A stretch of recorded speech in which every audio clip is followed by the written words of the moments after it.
Hello बच्चों, आशा करती हूँ आप सभी जो हैं अपने घरों पर स्वस्थ होंगे। हमने अपनी हिंदी की क्लास में जो हमारी वितान बुक है उसका जो चैप्टर 3 है अतीत पे दबे पाँव, उसकी जो है शुरुआत की हुई है। अभी तक हमने वहाँ पर नदी, कुएं, कुंड, स्नान घर, हवन कुंड, इन सब के बारे में पढ़ा। कैसे नगर योजना विकसित हो रखी है, इन सब के बारे में जो है हमने पढ़ा है। तो आगे अपने चैप्टर को बढ़ाते हैं कि आगे लेखक क्या बताना चाह रहे हैं। इन घरों की मतलब हड़प्पा मोहनजोदड़ो सभ्यता में जो घर बने हुए हैं उन घरों की जो है यहाँ विशेषता बताई जा रही है। क्या विशेषता है? इन घरों में दिलचस्प बात यह है कि सामने की दीवार में केवल प्रवेश द्वार बने हुए हैं, कोई खिड़की नहीं है। खिड़कियां शायद ऊपर की दीवारों में रहती हों यानी दूसरी मंजिल पर हों। बड़े घरों के भीतर आंगन के चारों तरफ बने कमरे में खिड़कियां ज़रूर हैं। बड़े आंगन वाले घरों के बारे में समझा जाता है कि वहाँ कुछ उद्यम होता है, मतलब कोई ना कोई कार्य किया, व्यवसाय से संबंधित कार्य किया जाता है। कुम्हारी का काम, चाँद की कोई धातु कर्म, हालांकि सभी घर खंडर हो चुके हैं और दिखाई देने वाली चीज़ों से हम सिर्फ अंदाज़ा लगा सकते हैं कि खुदाई में जो हमें अवशेष मिले हैं, हम सिर्फ उसी के आधार पर यह आइडिया लगाते हैं, यह अनुमान लगाते हैं वस्तुओं को देखकर कि यहाँ जो है क्या कार्य हो रहा होगा। घर छोटे भी हैं और बड़े भी हैं, लेकिन सब घर एक कतार में हैं, मतलब एक ही लाइन में हैं। ज़्यादातर घरों का आकार तकरीबन 30 गुना 30 फुट का होगा। कुछ हिस्से दुगने और तिगुने आकार के भी हैं। इनकी वास्तुशैली कमाबेश जो ऐसी प्रतीत होती है व्यवस्थित और नियोजित शहर में शायद इसका कोई कायदा नगरवासियों पर लागू हो। एक घर को मुखिया का घर कहा जाता है। इसमें 2 आंगन हैं और करीब 20 कमरे हैं। मतलब एक घर मिला है जिसमें 2 आंगन हैं, उसे मुखिया के घर के नाम से जाना जाता है।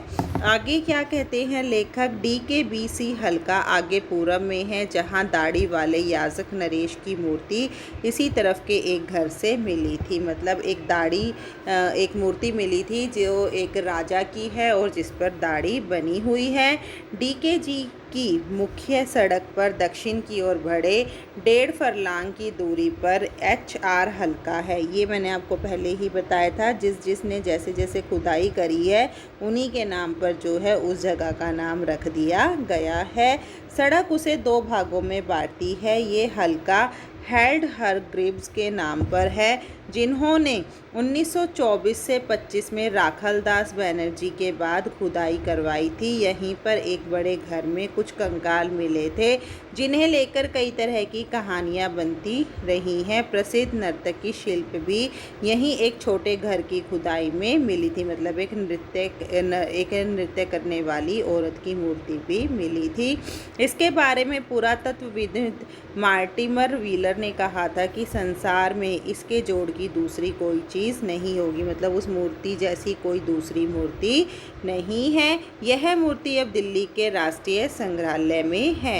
यहीं पर एक बड़ा घर है जिसे उपासना केंद्र भी समझा जाता है। इसमें आमने सामने की 2 चौड़ी सीढ़ी ऊपर की ओर मंजिल की तरफ जा रही है, जो अब जर्जर अवस्था में है।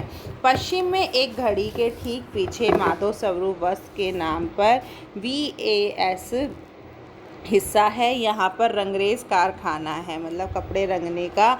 लोग चाव से देखते हैं। जहाँ ज़मीन में ईंटों के गोल गड्ढे उभरे हुए हैं, अनुमान है कि इनमें रंगाई के बड़े बर्तन रखे जाते हैं। 2 कतारों में 16 छोटी एक मंजिल मकान है।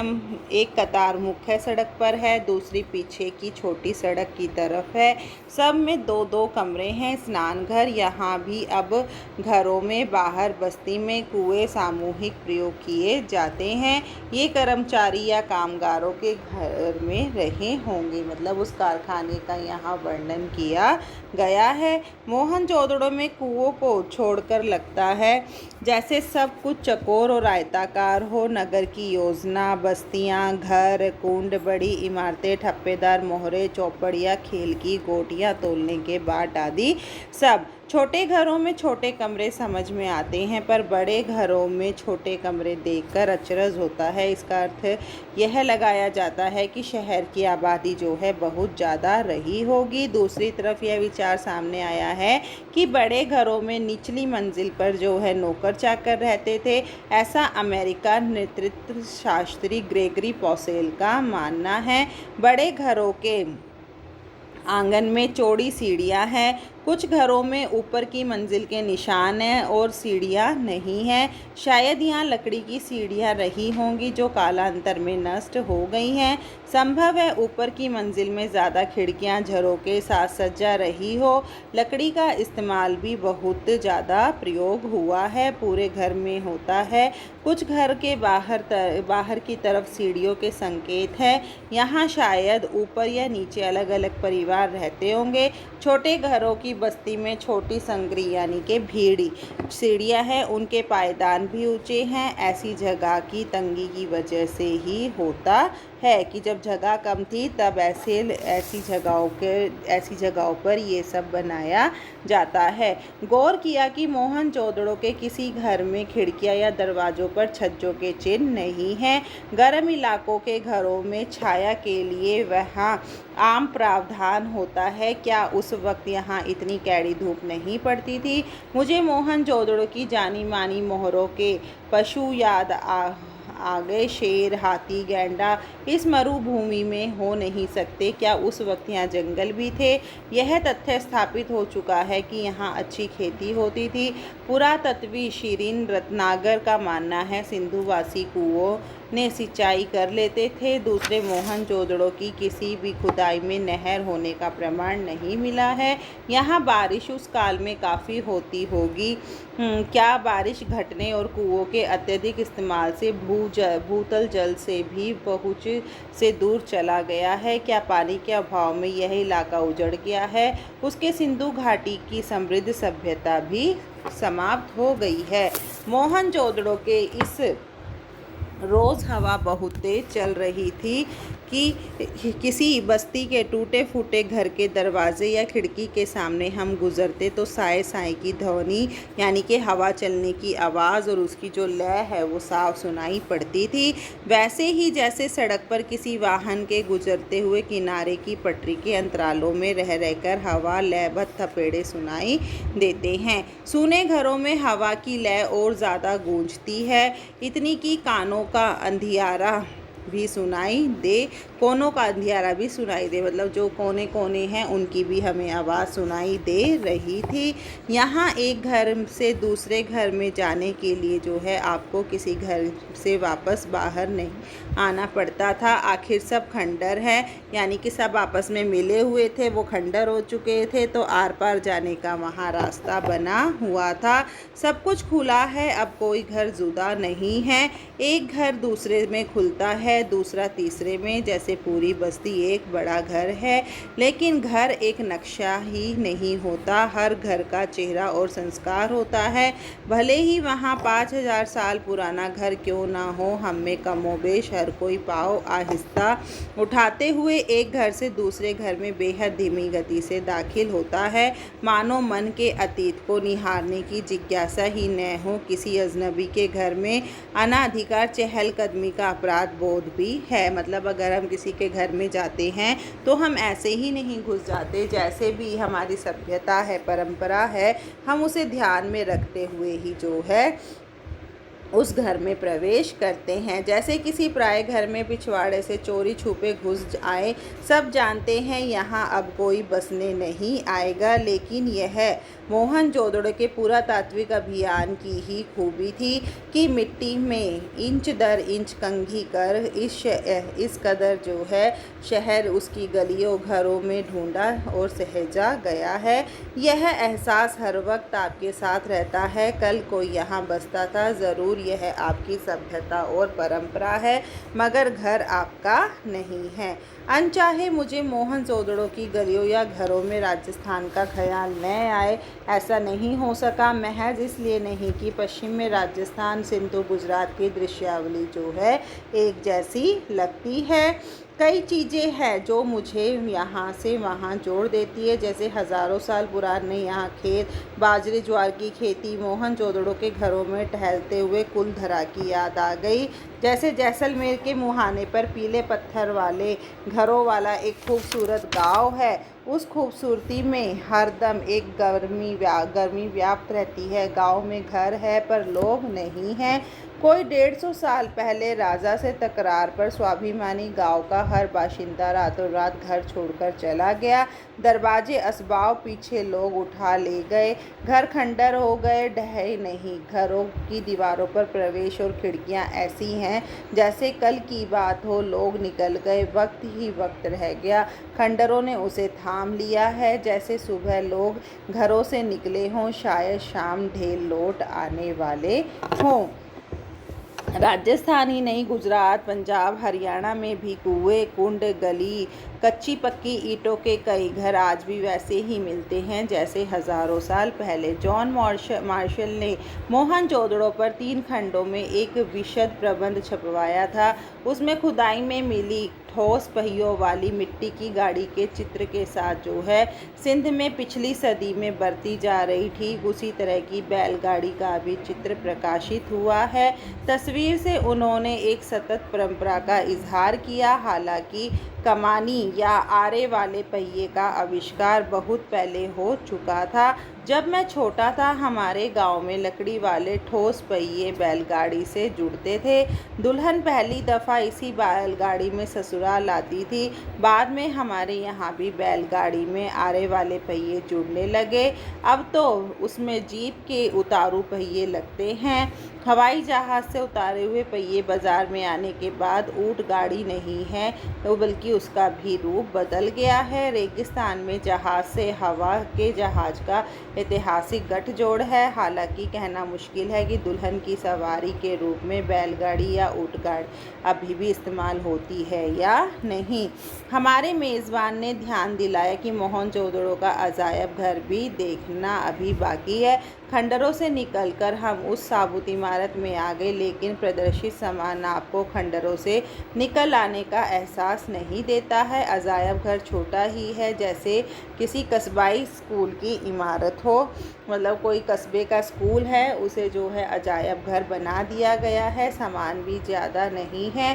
अहम चीज़ें जो है कराची, लाहौर, दिल्ली और लंदन में हैं।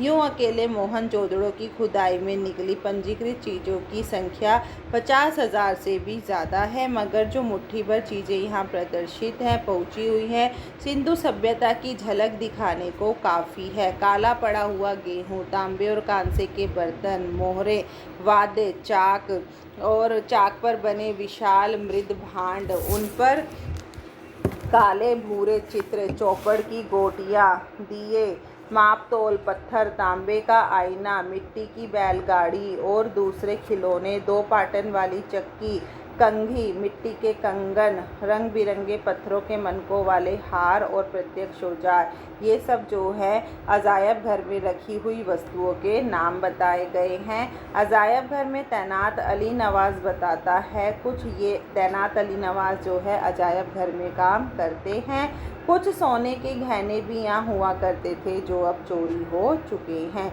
एक ख़ास बात यहाँ कोई भी महसूस करेगा, अजायब घर में प्रदर्शित चीज़ों में औजार है पर कोई हथियार नहीं है। मतलब वहाँ पर जो चीज़ों का इस्तेमाल होता था वो साधन के रूप में होता था, किसी को नुकसान पहुँचाने के रूप में नहीं होता था। मोहनजोदड़ो क्या हड़प्पा से लेकर हरियाणा तक समूची सिंधु सभ्यता में हथियार उस तरह कहीं नहीं मिले जैसे कि राजतंत्र में होता है। इस बात को लेकर विद्वान सिंधु सभ्यता के शासन और सामाजिक प्रबंध के तौर तरीके को समझने की कोशिश कर रहे हैं। वहाँ अनुशासन जरूर था पर ताकत के बल पर नहीं था। वे मानते थे कोई सैन्य सत्ता शायद ही यहाँ रही होगी, मगर कोई अनुशासन जरूर था जो नगर योजना, वास्तुशिल्प, मोहरे, ठप्पों, पानी, साफ सफाई जैसी सामाजिक व्यवस्थाओं आदि में एक रूपता तक को कायम रखे हुए था। दूसरी बात जो सांस्कृतिक धरातल पर सिंधु घाटी सभ्यता को दूसरी सभ्यताओं से अलग लाकर खड़ा करती है वह है प्रभुत्व या दिखावे के तेवर। जो नदारत होना है।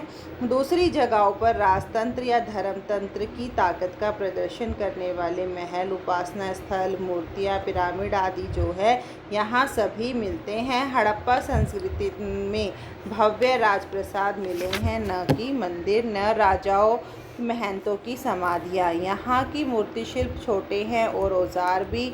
मोहनजोदड़ो के नरेश के सिर पर जो मुकुट है, शायद उसमें छोटे सिरपेच की कल्पना भी नहीं की जा सकती है, और उन लोगों की नावें बनावट मिस्र की नावों की बनावट से होते हुए आकार में छोटी रही है। यहाँ जो है एक सभ्यता की दूसरी सभ्यता से तुलना की गई है कि जो हमें खुदाई में सामान मिला है वो हमें किस किस सभ्यता की याद दिलाता है।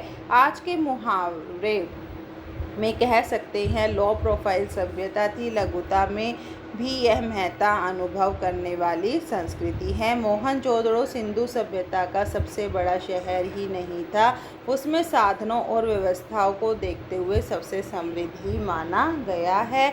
फिर भी इनकी संपन्नता की बात कम हुई है, तो शायद इसलिए कि उसमें भव्यता का आडंबर नहीं। दूसरी वजह यह भी है कि मोहनजोदड़ो और हड़प्पा पिछली सदी में उद्घाटित हो सके हैं।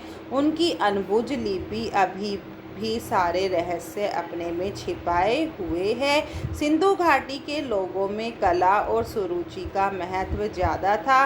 वास्तुकला या नगर नियोजन ही नहीं, धातु और पत्थरों की मूर्तियाँ, मृद भांड, उन पर चित्रित मनुष्य, वनस्पति और पशु पक्षियों की छवियाँ, सुनिर्मित मोहरें, उन पर बारीक उत्कीर्ण आकृतियाँ, खिलौने, केश विन्यास, आभूषण, सबसे ऊपर सुघड़ अक्षरों का लिपि रूप सिंधु सभ्यता को तकनीक सिद्ध से ज़्यादा कला सिद्ध जाहिर करता है। मतलब जो यहाँ की कला है उसका यहाँ लेखकों ने वर्णन किया है।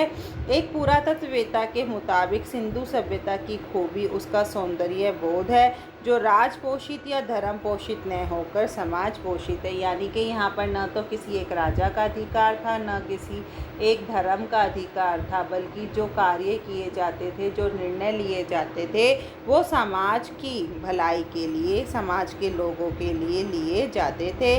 शायद इसलिए आकार की भव्यता की जगह उसमें कला की भव्यता दिखाई देती है। अजायब घर में रखी कुछ सुइयाँ भी हैं। खुदाई में तांबे और कांसे की बहुत सारी सुइयाँ मिली हैं। काशीनाथ दीक्षित को सोने की 3 सुइयाँ मिली, जिनमें 1-2 इंच लंबी थी। समझा गया है कि यहाँ बारी काशीदेकारी में काम आती होंगी। याद करें, नर्तकी के अलावा मोहनजोदड़ो के नाम पर प्रसिद्ध दाढ़ी वाले नरेश की मूर्ति काशीदेकारी का मतलब होता है कपड़ों के फूल या चित्र अंकित करना। तो उसके बदन पर जो आकर्षक गुलकारी वाला दुशाला है, आज छापे वाला कपड़ा अजरक सिंध की खास पहचान बन गया है, पर कपड़ों पर छपाई का आविष्कार बहुत बाद का है।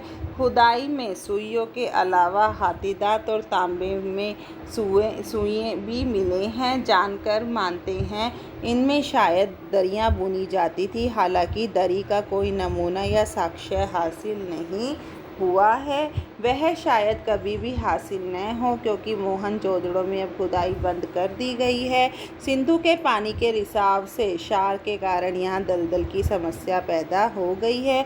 मौजूदा खंडरों को बचाकर रखना ही अब अपने आप में एक बड़ी चुनौती बन गया है।